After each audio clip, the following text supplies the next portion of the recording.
যে কোনো কম্পিউটারের প্রাণী কিন্তু হচ্ছে তার অপারেটিং সিস্টেম। কারণ এই অপারেটিং সিস্টেমগুলো ইনস্টল হওয়ার আগ পর্যন্ত এই কম্পিউটারগুলো কিন্তু এক টুকরা হার্ডওয়্যার ছাড়া কোনো কিছুই নয়।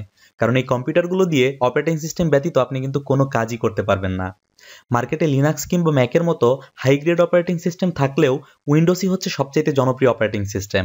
আপনি যদি আরও স্পেসিফিক করে চিন্তা করেন তাহলে উইন্ডোজ 10 হচ্ছে বর্তমান সময়ে সবচাইতে জনপ্রিয় অপারেটিং সিস্টেম, যে ওএসটা আমরা মূলত আমাদের ডে টু ডে লাইফের অ্যাক্টিভিটিসের ক্ষেত্রে ইউজ করে থাকি। আমাদের আজকের ভিডিওতে আমরা জানবো কিভাবে আমরা আমাদের হাতে থাকা পেন ড্রাইভটি ব্যবহার করে একটা উইন্ডোজ বুটেবল ইউএসবি ড্রাইভ হিসেবে তৈরি করে ফেলতে পারি। অর্থাৎ আমাদের প্রয়োজনের সময় যে কোনো জায়গায় বসে আমাদের ইউএসবি পেন ড্রাইভটা জাস্ট আমাদের পিসিতে ইনসার্ট করে আমরা যে কোনো সময় ওএস দিয়ে দিতে পারবো। সো এই জন্য মূলত আপনার যে জিনিসটা লাগবে, আপনার মূলত 4টা জিনিস লাগবে। ফার্স্ট অফ অল আপনার একটা পেন ড্রাইভ থাকতে হবে, অ্যান্ড দেন আপনার 3টা সফটওয়্যার লাগবে। একটা হচ্ছে উইন্ডোজের মিডিয়া ক্রিয়েশন সফটওয়্যার, দেন হচ্ছে যে কোনো একটা স্ট্যান্ডার্ড বুট লোডার যেটার মাধ্যমে আপনি আপনার উইন্ডোজের ওএস ফাইলটাকে আপনার পেন ড্রাইভের মধ্যে বুট করবেন। এরপর হচ্ছে আপনি যে অপারেটিং সিস্টেমটা দিতে চাচ্ছেন, অর্থাৎ উইন্ডোজ 10 এর আইএসও ফাইল। সো এই জিনিসগুলো আসলে আমরা কোথায় পাবো, কিভাবে ডাউনলোড করবো এবং কিভাবে অ্যাক্টিভেট করব, সেই জিনিসটাই আমাদের আজকের ভিডিওতে আমরা শিখব। তার আগে বলে নিচ্ছি, আপনি যদি আমাদের চ্যানেল নতুন হন তাহলে আমাদের চ্যানেলটিকে এখনই সাবস্ক্রাইব করুন, কারণ আমরা কিন্তু প্রতিনিয়ত আপনার জন্য টেকনিক্যাল রিলেটেড এই ধরনের নেটওয়ার্কিং, আইটি এবং কম্পিউটার রিলেটেড যত ধরনের ভিডিও আছে এই ধরনের ভিডিওগুলো নিয়ে আসছি। সো আশা করব আপনারা আমাদের এই চ্যানেলটিকে সাবস্ক্রাইব করে আমাদের সাথেই থাকবেন। দেখুন, এখন আমরা যেটা বলছিলাম, আমাদের যেহেতু এই 3টা সফটওয়্যার লাগবে, একটা হচ্ছে উইন্ডোজের মিডিয়া ক্রিয়েশন, আরেকটা হচ্ছে বুট লোডার, একটা হচ্ছে ওএস ফাইল। সো এগুলো আসলে আমরা কিভাবে পাবো? আপনি যদি সিম্পলি গুগলে গিয়ে জাস্ট সার্চ করেন উইন্ডোজ 10 বুটেবল ইউএসবি, এটা লিখলে আপনি কিন্তু সর্বপ্রথম যে লিঙ্কটা পাবেন সেই লিঙ্কে চলে গেলে আপনি উইন্ডোজের ওএস ফাইলটার জন্য ডাউনলোডের লিঙ্ক পেয়ে যাবেন। আপনার সুবিধার্থে আমাদের ভিডিও ডিসক্রিপশনে এই লিঙ্কগুলো দেওয়া থাকবে।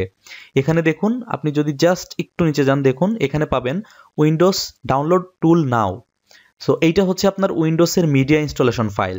এই ফাইলটাকে সর্বপ্রথম আপনার ডাউনলোড করে নিতে হবে। আপনি যদি এখানে সিম্পলি একটা ক্লিক করেন তাহলে আপনার ফাইলটি ডাউনলোড শুরু হয়ে যাবে। সো আমি যেহেতু ফাইলটিকে ডাউনলোড করে রেখেছি, আমি এটাকে আর নতুন করে ডাউনলোড করছি না। সো আপনি আপনার মিডিয়া ইনস্টলেশন ফাইলটি পেয়ে গেলেন।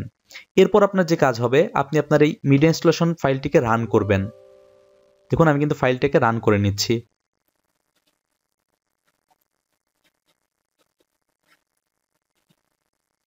তো এই সফটওয়্যারটাকে রান করার পর মূলত আপনাকে 2 মিনিটের মতো অপেক্ষা করতে হবে। এই 2 মিনিট পর আপনি আসলে এই নেক্সট অপশনটাতে ক্লিক করার সুযোগ পাবেন। তো আমার ক্ষেত্রে 1 মিনিট এবং কয়েক সেকেন্ডসের মতো সময় লেগেছে। দেন এখান থেকে আপনি জাস্ট অ্যাকসেপ্ট বাটনটিতে ক্লিক করবেন। এরপর আবার আপনার কয়েক সেকেন্ড সময় লাগবে, একটু ওয়েট করতে হবে। কিছুক্ষণ ওয়েট করার পর আপনি মূলত এই অপশনটা দেখতে পাবেন। দেখুন এখানে বলা হচ্ছে আপগ্রেড দিস পিসি নাও, আর একটা হচ্ছে ক্রিয়েট ইনস্টলেশন মিডিয়া। সো আমরা যেহেতু আমাদের এই পিসির ওএসটাকে আপডেট করব না, আমরা অন্য একটা পিসির জন্য ইউএসবি ফ্ল্যাশ ড্রাইভ রেডি করব। সো আমরা এই সেকেন্ড অপশনটিকে সিলেক্ট করে নেক্সট বাটনটিতে প্রেস করব। নেক্সট বাটনটিতে প্রেস করার পর দেখুন, আপনি যদি জাস্ট রিকমেন্ডেড অপশনটির থেকে চেকমার্ক উঠিয়ে দেন তাহলে আপনি এখানে কাস্টমাইজ করার অপশন পাবেন। সো বাই ডিফল্ট এখানে আসলে ইংলিশ ইউনাইটেড স্টেট দেওয়া থাকে। আপনি যেহেতু এখানে উইন্ডোজ 10 ইনস্টল করবেন, সো আপনি এখানে উইন্ডোজ 10 সিলেক্ট করে নেবেন এবং এখান থেকে আপনি চাইলে কত বিটের অপারেটিং সিস্টেমটি দিতে চাচ্ছেন সেই জিনিসটা ডিফাইন করে নিতে পারেন। সো আমরা সাজেস্ট করব এখানে আপনি রিকমেন্ডেড সেটিংসটাই রাখতে পারেন, বা আপনি চাইলে 32 বিট যদি দিতে চান সেক্ষেত্রে আপনি ম্যানুয়ালি এখানে 32 বিট দেখিয়ে দিতে পারেন। দেন জাস্ট নেক্সট বাটনটিতে ক্লিক করতে হবে। এরপর যেহেতু আপনি এখন আইএসও ফাইল নামাবেন, পরবর্তীতে এই আইএসও ফাইলটাকে আমরা আসলে এই বুটলোডারের মাধ্যমে আমাদের পেন ড্রাইভে লোড করব। সো আমরা এখানে আইএসও ফাইলটা সিলেক্ট করে নেক্সট বাটনে প্রেস করব এবং এই নেক্সট বাটনে প্রেস করার পর আপনার কাছে মূলত লোকেশন দেখতে চাইবে যে আপনি কম্পিউটারের কোন জায়গাতে এই ফাইলটাকে রাখতে চাচ্ছেন। সো আমরা এখানে ডাউনলোড ডেস্টিনেশন দেখিয়ে সেভ করে দিচ্ছি। এরপর দেখুন আপনার এই আইএসও ফাইলটা কিন্তু মূলত ডাউনলোড হওয়া শুরু হয়ে যাবে। সো এই ক্ষেত্রে আপনার বাসার কম্পিউটারে ইন্টারনেটের স্পিডের উপর ডিপেন্ড করে আপনার বেশ কিছুক্ষণ সময় লাগবে। এটার সাইজটা অনেকটাই বেশি, সো এই ক্ষেত্রে আপনার হাফ অ্যান আওয়ার থেকে শুরু করে 1 ঘন্টার বেশি সময়ও লাগতে পারে। সো আমি ভিডিও সুবিধার্থে ফাইলটাকে মূলত ডাউনলোড করে রেখেছি। সো আমি এখানে আর ডাউনলোডটা করছি না, ডাউনলোডটাকে আমি ক্যান্সেল করে দিচ্ছি। দেখুন আমাদের এই উইন্ডোজের ফাইলটা কিন্তু অলরেডি ডাউনলোড হয়ে গিয়েছে। এরপর কিন্তু এই আইএসও ফাইলটাকে বার্ন করার জন্য আপনার একটা বুট লোডার লাগবে এবং সেই লোডার হিসেবে আমরা রুফুস বুট লোডারটা ইউজ করব।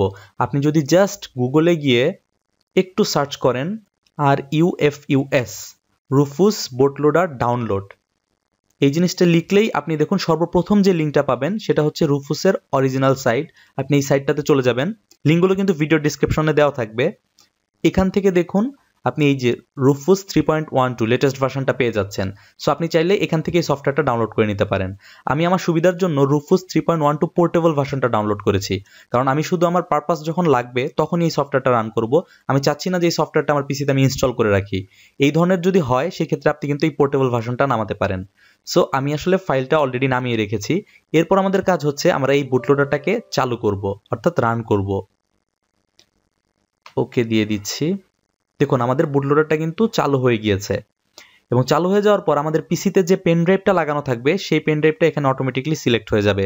আপনার যদি মাল্টিপল পেন ড্রাইভ থেকে থাকে তাহলে আপনি এখান থেকে ম্যানুয়ালি যে পেন ড্রাইভটাতে লোড করতে চাচ্ছেন সেই পেন ড্রাইভটা এখানে দেখিয়ে দিবেন।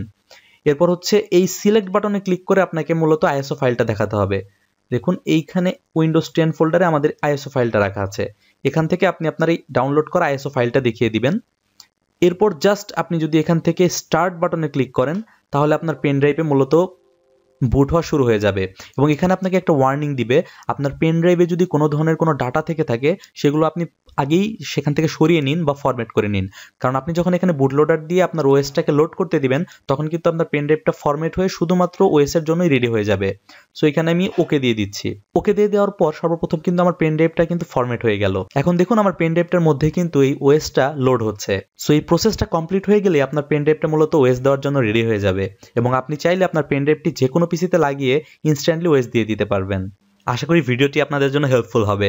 দেখা হচ্ছে আগামী কোনো ভিডিওতে এমনই কোনো একটা টেকনিক্যাল টপিকস নিয়ে। Till then, take care.